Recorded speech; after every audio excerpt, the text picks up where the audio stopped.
80. Abasa, frowning. One day, the Messenger ﷺ was preaching to the leaders of Mecca, hopeful they would accept his message. He was extremely concerned to bringing them into the fold of Islam and saving them from the hellfire. However, Abdullah ibn Umm Maktum, a blind Muslim, came unexpectedly and wanted the attention of the Prophet ﷺ, saying, "Messenger, teach me what God has taught you." The Messenger ﷺ did not like this interruption and frowned at him, turning away from him and towards the Meccan leaders. The chapter commented on this incident, and thereafter the Messenger ﷺ used to say to him, "You are the man for whom my Lord censured me." It is obvious that Abdullah was in error when he interrupted the Messenger ﷺ, who was conveying the message. So why does the Quran censure him? A closer look at the passage reveals that the Quran wants to remove the Meccan leaders' misunderstanding. They thought Islam needed them. However, the Quran tells them they are wrong. Islam doesn't need them. On the other hand, it appreciates sincere people like the blind man. Whenever the Prophet ﷺ left Medina, he would appoint Ibn Maktum as the governor. The Quran teaches respect and equality for the blind and disabled. The next section highlights how God has blessed humanity with life, food, and a rich land.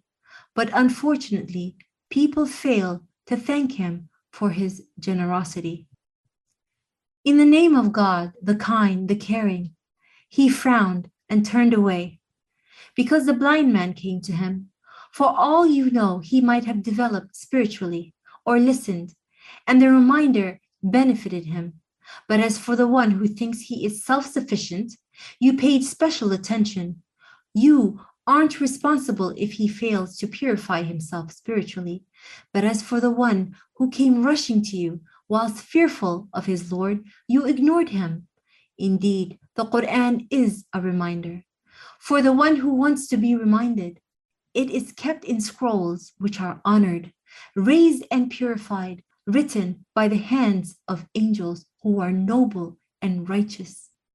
Humans have ruined themselves by being unthankful. What sort of thing did he create them from? A drop of semen. He created them, then assigned their destiny. Then, by making their way smooth in life, enabled them. Then he lets them die and be buried. Then, when he wants, he shall resurrect them. Unfortunately, they don't do what God commanded them. So let humans look at the food they eat closely. We let the rain pour down, then we split open the ground to produce cereals, grapes, vegetation, olives, date palms, densely populated orchards, fruits, and fodder. What a sustenance for you and your animals. When the deafening blast comes, that day a person will flee from his brother, mother, father, spouse, and children. That day, everyone will be concerned just about themselves.